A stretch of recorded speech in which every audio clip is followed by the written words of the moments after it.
Boa noite mais uma vez. Estão hoje então frente a frente na RTP dois candidatos com notoriedade muito diferente. Marcelo Rebelo de Sousa, professor catedrático de Direito de 72 anos, que se recandidata a Presidente da República, e Tiago Maia Gonçalves, advogado de 43 anos, fundador do Partido Iniciativa Liberal. Segundo o que o sorteio determinou, a primeira pergunta é para Marcelo Rebelo de Sousa, mas primeiro, claro, boa noite aos dois e bem-vindos. Marcelo Rebelo de Sousa tem à sua frente alguém que lhe chamou já propagandista do governo, submisso, seguidista, até ministro da propaganda. O que é que responde? Em primeiro lugar, deixe-me cumprimentar o Sr. Tiago Maia Gonçalves e nele, um defensor do espírito liberal, que vem do Porto. Sim, senhor. Que é, como sabe, desde o século XIX em particular. Uma cidade, desde sempre, lutadora, mas sobretudo no século XIX, lutadora pela liberdade. E, portanto, naturalmente que o Presidente da República está sujeito a um escrutínio, e esse escrutínio significa que há quem gosta, há quem não gosta, e quem não gosta exprime de acordo com as suas convicções aquilo que pensa. Isso é a democracia, a grande riqueza da democracia é essa. Mas as palavras são duras e até alguns cartazes de iniciativa, embora estejamos aqui noutra campanha... Sabe que em democracia não pode haver censura. Mas as palavras têm e muito menos em campanha eleitoral. Não há censura. E, portanto, todos estão sujeitos a escrutínio. O escrutínio é cada vez maior. Se o Sr. Tiago Maia Gonçalves entende isso, exprime isso, está no seu direito, é o seu ponto de vista, se a Iniciativa Liberal o diz e exprime, e como naturalmente se aceita. Marcelo Rebelo de Sousa desmente essa ideia de que tenha sido seguidista ou propagandista do governo? O candidato é o Presidente, porque, no fundo, esses juízos são dirigidos ao Presidente, não ao candidato. Claro. E, portanto, o Presidente já aqui disse ontem exatamente o que pensa sobre essa matéria, que é uma coisa é estar com o Governo, outra coisa é estar com os portugueses. E eu estive com os portugueses. E os portugueses perceberam que eu estivesse com os portugueses. E estar com os portugueses significa que quando se concorda com o Governo, concorda-se, quando se discorda do Governo, discorda-se, e por isso eu vetei mais que todos os Presidentes, tirando o Presidente Yanes, no primeiro mandato. E quando se discorda, diz-se publicamente, eu disse em várias ocasiões, quando é que discordava do Governo, ainda ontem foi crítico aqui da Ministra da Justiça. Bom, quando concordava. É assim. Agora, há uma coisa muito importante que é a estabilidade, e a estabilidade é feita disto, que é, disse na minha campanha eleitoral há 5 anos, fazer porque as legislaturas cheguem ao fim, no caso de haver crises que o justifica, então podem ser interrompidas, mas é preciso haver indicadores de que essa interrupção aponta para soluções diferentes, alternativas àquelas já vamos falar mais que disso, são seguramente. As existentes. Nunca aconteceu isso, mesmo no caso mais flagrante, que foi o caso de 2017. Dos incêndios, resultante dos incêndios. Tiago Maia Gonçalves disse também que o Presidente da República abdicou dos poderes que tem e de ser uma voz dos portugueses para ser um porta-voz do Governo. Concretiza isto em quê e em que momentos? Olha, em variedíssimos momentos. O mandato do Sr. Presidente da República é um falhanço, até pelas suas próprias palavras. O seu discurso de candidatura apresenta-se como o mesmo, e esse é que é o problema, Sr. Presidente. Porque o desempenho do seu mandato revela-se em quê? Apresentar-se como ministro da propaganda quando proclama as vacinas da gripe para todos os portugueses, quando, por exemplo, não reconduz ou apresenta à última hora um critério de não recondução para Joana Marques de Vial não ser reconduzida como Procuradora-Geral da República, quando anuncia com Primeiro-Ministro, ministros, Presidente da Assembleia da República, Presidente da Câmara de Lisboa, a final da Liga dos Campeões para Portugal, na mesma altura em que Portugal estava a ser posto na lista negra dos voos da Europa. Continuamente, Marcelo Rebelo de Sousa tem-se apresentado nessa posição de propagandista do governo. E porquê? Porque a única coisa que move o Sr. Presidente é a sua busca de popularidade. E, portanto, quando a sua popularidade baixa, é aí que começa a reagir. É aí que veta. 1/3 dos seus vetos foram realizados neste verão, Sr. Presidente. Porque começou a olhar para as sondagens e deu-se conta de que a sua popularidade estava a descer. Já vamos falar mais de sondagens, E, portanto, aí o Sr. Presidente está pronto para tirar o tapete até a ministros quando se sente a sua popularidade afetada. E é isto o retrato do mandato do Sr. Presidente. A sua réplica, Marcelo Rebelo de Sousa. Ora bom, eu vou explicar. como falou de 5, 6 factos, eu vou escolher 2 ou 3, não se pode Mas há falar aqui 2 ou 3, eu diria, particularmente relevantes. Eu diria... A questão das vacinas, a questão da Procuradora-Geral da República, se me permite, e esta questão do senhor na relação com o Governo. Procuradora-Geral da República. O mandato da senhora Procuradora é um mandato do Procurador-Geral da República, é um mandato único, de 6 anos. Quem o disse foi a Procuradora, a doutora Joana Marques Vidal, logo no início do seu mandato, em 2013. Reconheceu, porque era uma evidência depois da revisão constitucional 97. Mas não está na Constituição nenhuma proibição. Ela assumiu, claramente. De outra forma, seria um mandato sem limite. Poderia haver 2 mandatos, 3 mandatos, 4 mandatos, 5 mandatos, 6 mandatos. Mas reconhece que também nada o impede. Ela assumiu que decorria da Constituição, ela própria. Portanto, arrancou com essas regras de jogo. E ficou claro desde o início. Foi substituída e todos disseram que a substitui não vai garantir o combate à corrupção. Avançaram os processos. O processo BES, o processo TANCOS, o processo LEX, o processo contra magistrados judiciais. Tudo isso avançou. Operação Marquês depende de uma decisão judicial, no fim da instrução. Portanto, primeiro ponto, esse foi assim. Segundo ponto, o das vacinas. Eu fui vacinar-me. Estou ao lado da senhora Ministra da Saúde e a senhora Ministra da Saúde diz o que os portugueses ouviram em direto. Todos os portugueses que queiram vacinar-se têm vacinas. E perguntam-me, o senhor Presidente, o que é que pensa? Eu digo, a senhora Ministra acaba de dizer isto. Ponto final para ela. Depois disso, com a maior das humildades, reconheci o que não encontrei muito chefe de Estado a assumir, que é que a máxima responsabilidade pela gestão da pandemia é minha. Eu não encontrei o Presidente da Suíça hoje, a Presidente da Suíça, a dizer que pedia desculpa, assumia o fracasso do Estado suíço, mas não disse que assumia ela, pessoalmente, o fracasso. Eu assumi. Eu prometo que já vou deixar falar da questão da popularidade, porque é relevante. Deixe-me só colocar esta questão, porque é importante. Já agora o futebol. Falou da Ministra... Não, podemos falar de tudo, mas a Ministra, quando falou agora do caso da Ministra da Saúde, podemos juntar-lhe a questão do Ministro da Administração Interna, agora a questão da Ministra da Justiça. Tem a ver também com uma interpelação colocada pelo Tiago Maia Gonçalves. Sim. Até que ponto o senhor é mais ou menos crítico dos ministros, consoante o momento... Não, é consoante haver razões ou não para intervir e intervir em relação aos respectivos ministérios. Em relação aos focos. Eu, na altura dos focos, intervim relativamente ao que se passava na condução do combate aos focos. Ministério da Administração Interna.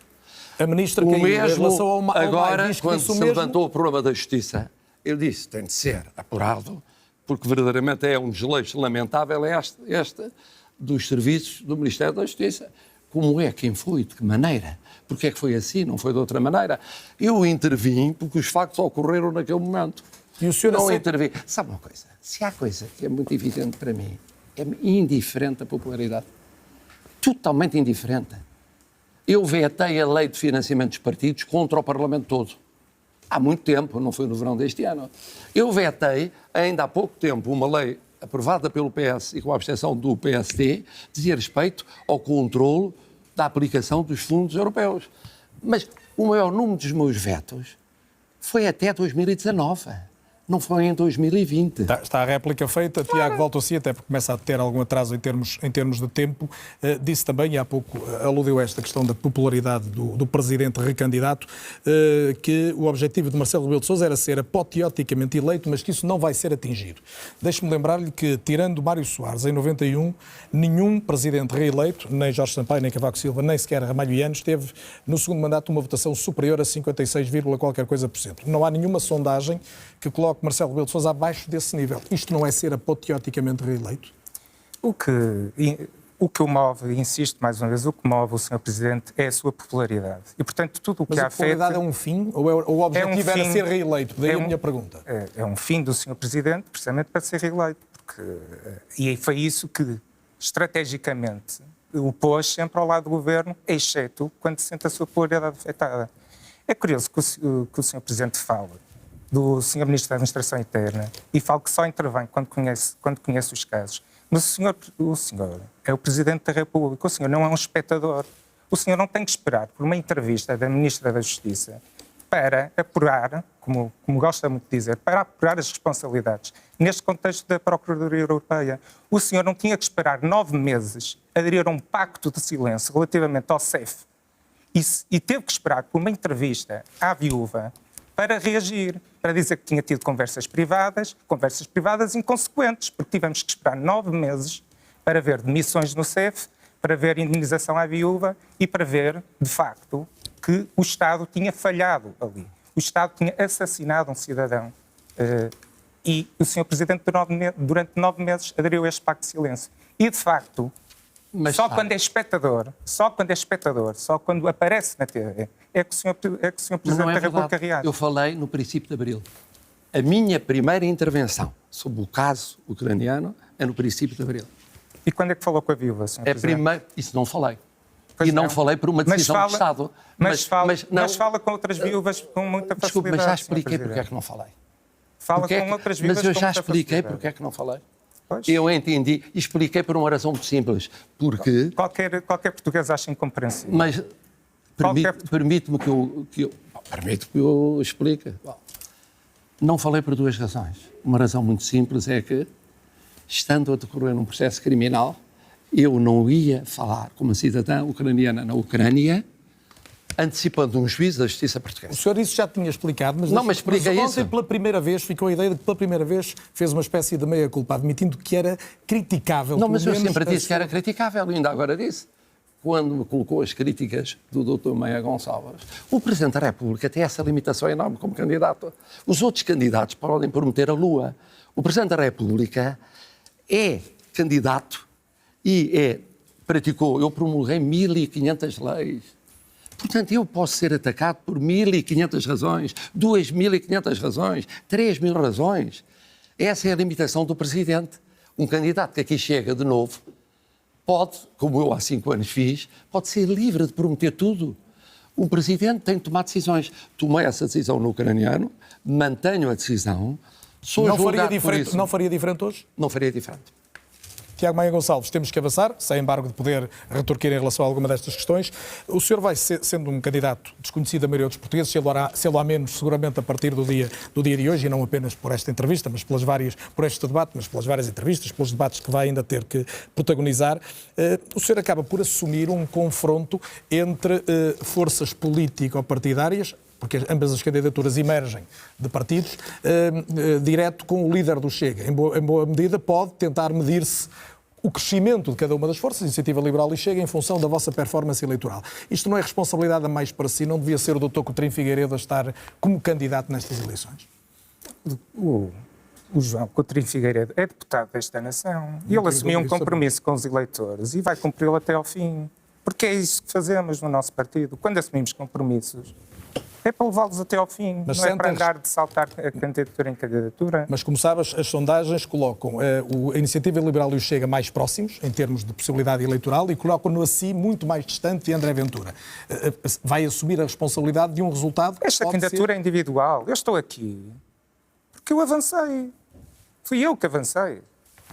E é isso que eu estou aqui a fazer, a representar uma visão liberal para o exercício da Presidência da República, mas é uma visão pessoal, minha. Eu sou e já vamos falar mais das suas ideias, está prometido, mas esta pergunta gostava de lhe fazer decorrente disso. Se ficar muito atrás, as sondagens valem o que valem, todos sabemos, os debates estão a começar e a campanha ainda nem sequer começou, vai ser dia 10. Mas se ficar muito atrás de um xenófobo, racista, troca-tintas, vendedor de banha da cobra, como já chamou André Ventura, isso diz o quê? Da sua candidatura e do país? Não, eu estou a candidatar-me para apresentar uma visão completamente distinta dessa, da do Sr. Presidente e de todos os outros candidatos. Então, essa visão é que vai ser medida. E é a minha visão, que representa uma visão liberal, naturalmente, e é por isso que tenho o apoio da Iniciativa Liberal, mas é a minha visão para o exercício do mandato e espero transmiti-la. Hoje é mais uma oportunidade para o fazer e vamos ver o que é que isso vale em termos eleitorais. Mas eu não me estou a medir com aquele ou com aquele outro. Eu estou a apresentar uma visão radicalmente diferente para o país. E a sua visão radicalmente diferente passa por equacionar a importância de uma maioria de direita, de acordo com o que sucedeu nos Açores, e transpondo isto para a realidade do país? Qual é o país que temos? O país que temos é um país da completa estagnação, em que Portugal está continuamente a ser ultrapassado por todos os países europeus. É um país onde um jovem licenciado tem que sair do país para ter alguma esperança de futuro, ou enfrenta o desemprego, ou então tem que se inscrever no PS para ter sucesso cá dentro.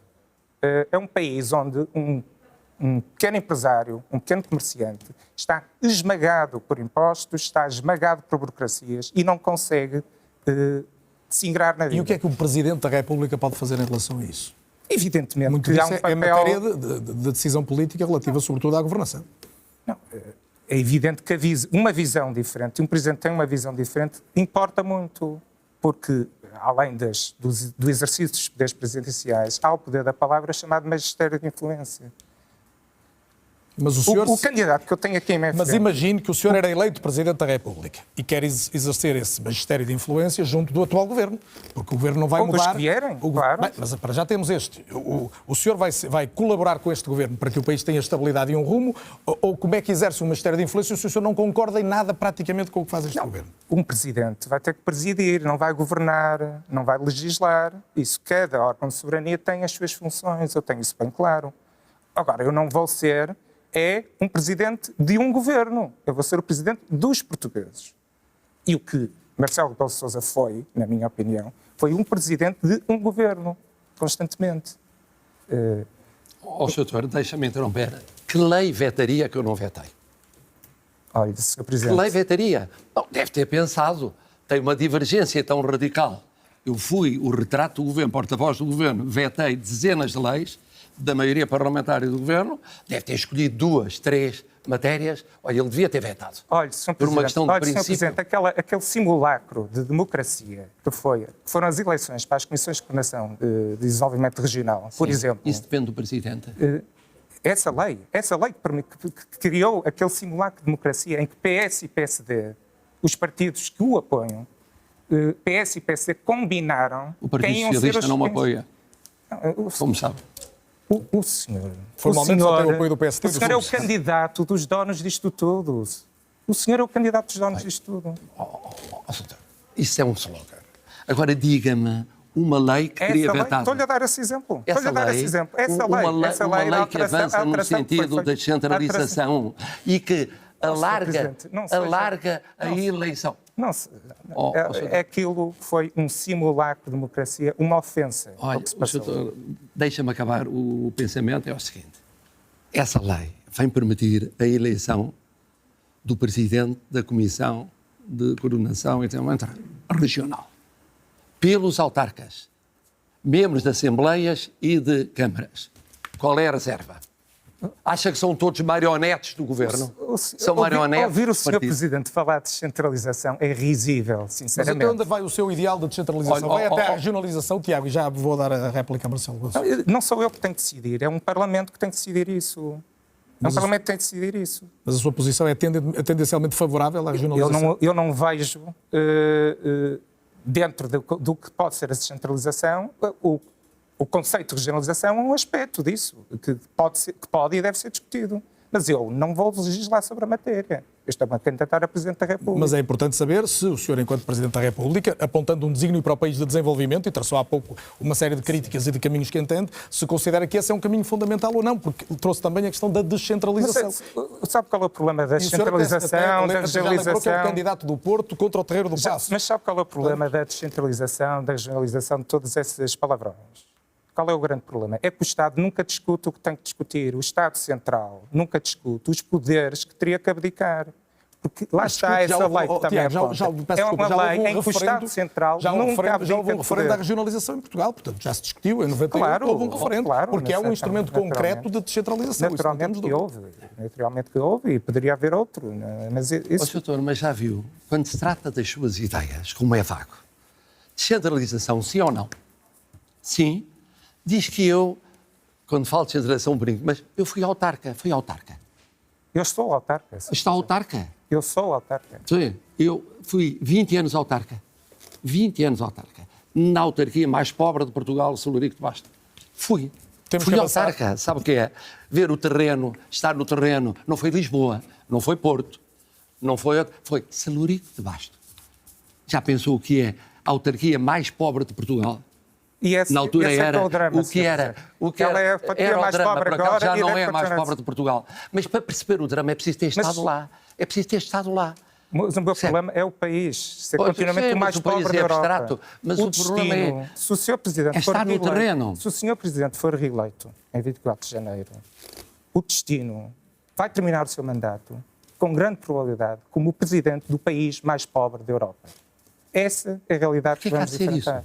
Porquê é que os portugueses não hão de aproveitar agora o programa, o Plano de Recuperação e Resiliência para fazer saltos e mudanças estruturais fundamentais? Porque não vão ser os portugueses, porque o Sr. Presidente já proclamou, e o Governo também já proclamou, que o objetivo da Bazuca Europeia é gastar Não, dinheiro. bazuca, eu não sei o que é isso.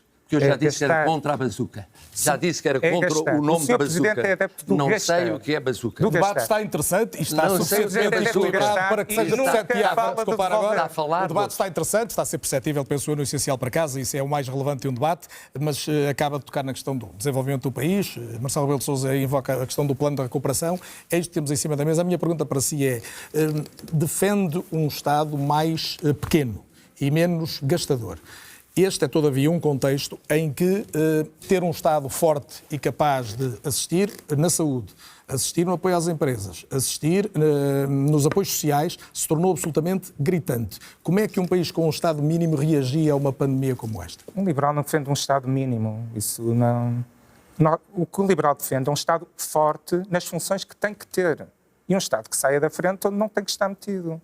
E, por exemplo, onde é que não tem que estar metido? O liberal, o que quer, por exemplo, Mas fala onde é de que tem que saúde, estar- fala de educação.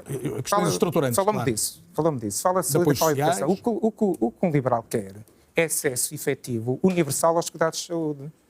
O que nós temos neste momento. Mas não considera o que esse sistema Tiago, garante. que gerir uma pandemia na saúde, concretamente, e há vários países europeus que estão a ter dificuldades desde logo na implantação dos planos de vacinação, que gerir, não tendo concentrado no Estado o essencial do sistema de saúde como um todo, é muito mais problemático? O que nós temos neste país. Responda-me, não seria muito mais problemático se não tivermos um Serviço Nacional de Saúde tão relevante dentro do sistema global de saúde, gerir a pandemia? Mas qualquer liberal, somos únicos que não temos preconceitos sobre quem é o dono do hospital. Somos os únicos. O que nós queremos é acesso efetivo aos cuidados de saúde. Não queremos acesso universal às listas de espera, que é o que temos neste momento. Eu não tenho preconceito nenhum sobre quem é o dono do hospital. Eu quero é que as pessoas escolham. Ó, doutor, mas Marcelo ouça-me o Sousa. seguinte, os países mais liberais, quando chegou a pandemia, o que é que fez os Estados Unidos da América? E o que é que fez o governo conservador britânico? Injetou dinheiro na economia. Injetou dinheiro em políticas sociais. Eu pergunto, a pobreza vai ser, é hoje, e vai ser, nos próximos tempos, um problema. Como é que se resolve com uma visão liberal a pobreza sem políticas sociais? Como? Como é que, como é que se resolve? Como é que se enfrenta? É porque as políticas Como é que se liberais o que enfrenta? garantem não acabam com os Acha que apoios os sociais. privados, acha que a mera As liberdade políticas económica liberais resolve a não pobreza? determinam nem acabam com o apoio social. O que fazem é trazer prosperidade. Porque estarmos todos pobres não é a solução para a pobreza. Tiago, vamos a dois exemplos concretos. A Iniciativa É Liberal crescimento tem no económico. programa, por exemplo, a ideia de uma limitação até constitucional, embora isso não tivesse, obviamente, de passar por uma discussão mais ampla, à despesa pública e à carga fiscal. Aumentar a despesa pública é algo inevitável, por exemplo, em contexto de pandemia, muito para lá do previsível. E aumentar a carga fiscal foi algo que também vivemos no país, ainda muito recentemente, decorrente ainda da crise financeira deste século. Porque é preciso gastar muito mais dinheiro com apoios sociais, com a saúde, desde logo. E se não gastarmos em TAP, se não gastarmos 21 mil milhões de euros desde 2008 na banca. 21 mil milhões de euros. O senhor era favorável a Que é deixar privada. 21 Não sei se sabe mil que é milhões privada, de euros. não é pública. Mas todos nós portugueses mas gastamos que é até privada. agora 20 mil É milhões privada. de euros na banca. Mas foi o E Estado, eu, enquanto o Estado liberal, a ajudar os privados. Eu, enquanto liberal, e o meu partido, nunca apoiou esse tipo de apoios à banca, por exemplo. Mas o que é que tinha Essa é que é a acontecido? abordagem liberal. Portanto, recusou a crise sistémica, a possibilidade de uma crise sistémica, tinha-se deixado porque cair algum dos mais o importantes dinheiro bancos que vem aí, portugueses. a tal chamada, o plano de apoio europeu, é extra. Nós somos um país que recebeu já mais de 100 mil milhões de fundos europeus. Somos um país que se endividou em mais de 200 mil milhões de euros. Um país que, mesmo assim, mesmo com esse dinheiro, continuamente aumentou o esforço fiscal dos portugueses, os impostos, e continua a fazê-lo. Uma última pergunta concreta, só para ouvir Marcelo Rebelo de Sousa a seguir. Quando estamos diz aí que muito temos um além do problema que os portugueses gravíssimo de podem saúde pagar. pública, e estamos numa altura propícia para falar disso, como é que se corrige um problema de saúde pública sem gastar mais dinheiro hoje? Sem contratar mais médicos, mais técnicos para a saúde pública? Mas o próprio Estado não está a conseguir contratar esses médicos. Se o Estado tem uma oferta, eu quero é que o Estado use efetivo todo o sistema instalado de saúde cá em Portugal. E, por preconceito ideológico, desde março, que o Ministério da Saúde não usou os privados. Os privados é... Quando o senhor diz Setor que, social, por preconceito setor ideológico, responsabiliza diretamente a Ministra da Saúde pela morte de 10 mil pessoas, isso não é demagogia? Não, eu nunca, e com um não assunto ponho muito palavras sério? na minha Não, boca, estou não para- foi isso que eu disse. Então o que é que disse? Não foi isso que eu disse. Há, de facto, e esta é uma responsabilidade política deste Governo e dessa Ministra, há uma responsabilidade política em não ter optado por usar a oferta privada de saúde. E o que é que nós temos neste momento? Não é só... O país não é só um indicador, o país não é só Covid. Temos uma crise pública, uma crise de saúde pública não Covid. O senhor já está agora com bastante vantagem no tempo. Marcelo Rebelo de Sousa, o senhor vai ter o seu destino, neste caso, diria, ligado ao do Governo, em relação à gestão da pandemia. Pode vir ainda um tempo particularmente difícil, sem embargo, poder responder alguma coisa que tenha ouvido. Sim. Deixe-me, no entanto, dizer aqui uma coisa. A área política de onde veio o seu candidato votou praticamente sempre contra o estado de emergência. Não deixa de ser uma ironia falar dos mortos, Covid e não Covid, quem se opôs sempre à declaração do estado de emergência. Eu pergunto-me o que seria o saldo em termos de mortes não havendo estado de emergência, com a mobilização que permitiu de meios sanitários, Forças Armadas, Forças de Segurança, recursos extraordinários para ir buscar material que não existia, nem em públicos, nem em privados, ventiladores, não havia. O que seria isso sem a prevenção dos portugueses? Portanto, é muito fácil avançar com ideias do Estado liberal, daquele sonho, daquela utopia, e depois votar contra o estado de emergência. E eu pergunto, olha, os países que ultraliberais estiveram contra o estado de emergência acabaram todos a declará-lo. Todos. Bom, agora, falando daquilo que se passa, estou preocupado. Estou preocupado porquê? Porque está a haver uma situação muito complicada no Reino Unido, muito complicada, e se falo nisso é porque a variante britânica já está em Portugal, na hoje, Europa soubemos continental, também, até em Portugal continental. mas está numa situação de galope no Reino Unido, isso preocupa-nos. Felizmente, falei hoje com o Presidente do Governo Regional de Madeira, foram adotadas medidas para enfrentar a situação na Madeira, com a detecção dos surtos e a identificação dos surtos, mas não há dúvida que há uma pressão outra vez sobre os internamentos e sobre os cuidados intensivos, Que podem levar que é a mais medidas restritivas. É preocupante e que justifica porque é que há, e amanhã ouvirei os partidos, começando pelo que eu apoio, a Iniciativa Liberal, logo de manhãzinha, porque é que há a preocupação de uma renovação por 8 dias, para depois olhar para os números com atenção, ver se eles não vão galopar, quando vier os números do Natal e do fim do ano, porque a sensação que eu tenho é que houve um laxismo também agora, sobretudo hoje, mais do que ontem e nos dias anteriores, e isso obriga a renovação seguinte ser uma renovação atenta a essa evolução da Não situação. exclui hipótese nenhuma, incluindo um confinamento mais amplo no futuro? Vamos olhar para ver, como sabe, a ideia é evitar até ao limite que isso aconteça, mas temos de ouvir os especialistas e no dia 12 vamos ouvi-los e eu estou preocupado com a evolução última dos acontecimentos, nomeadamente nos lares. Isto é um ponto. Eu pergunto como é que o sistema liberal enfrentava a situação dos lares, que é setor social que no fundo é financiado pelo Estado. Porque não temos mecenas privados, a financiar e a apoiar. A questão é, só de hoje, além do caso português, temos um aumento de 1.100.000 contágios no mundo. O ministro da Saúde de Israel a pedir um confinamento completo. Boris Johnson já a pré-anunciar medidas mais restritivas. Como é que os senhores continuam a Iniciativa Liberal e o Tiago a defender isso também, que este estado de emergência não é constitucional nem necessário?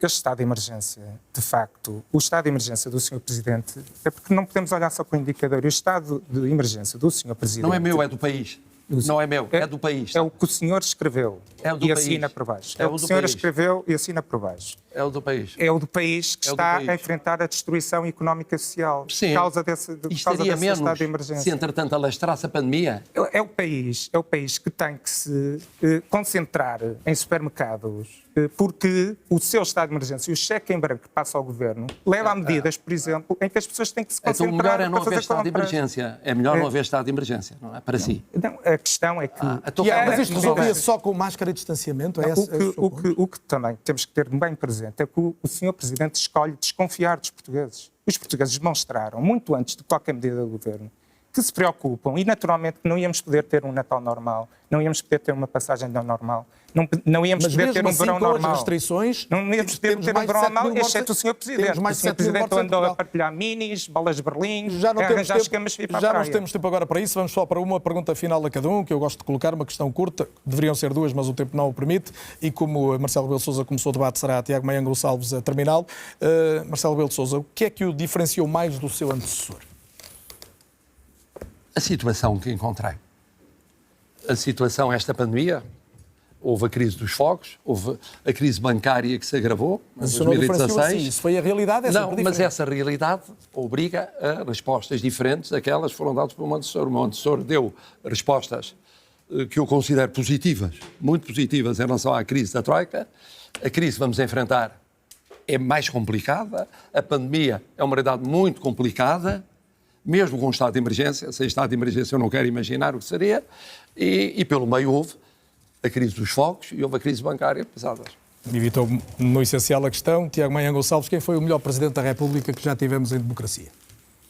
Eu considero Ramalhianes como um referencial ético de desempenho, portanto, apontaria isso. Tiago Maia Gonçalves, Marcelo Rebelo de Sousa, muito obrigado por terem estado em direto na RTP. Foi mais um Frente a Frente.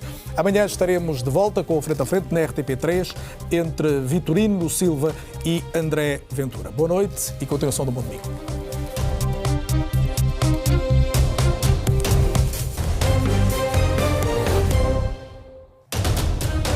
E vamos à análise deste debate com José Manuel Fernandes, comentador da RTP, e Marina Costa Lobo, politóloga, que se junta a nós por videochamada. Olá, viva, boa noite aos dois, bem-vindos. Marina, vou começar por si.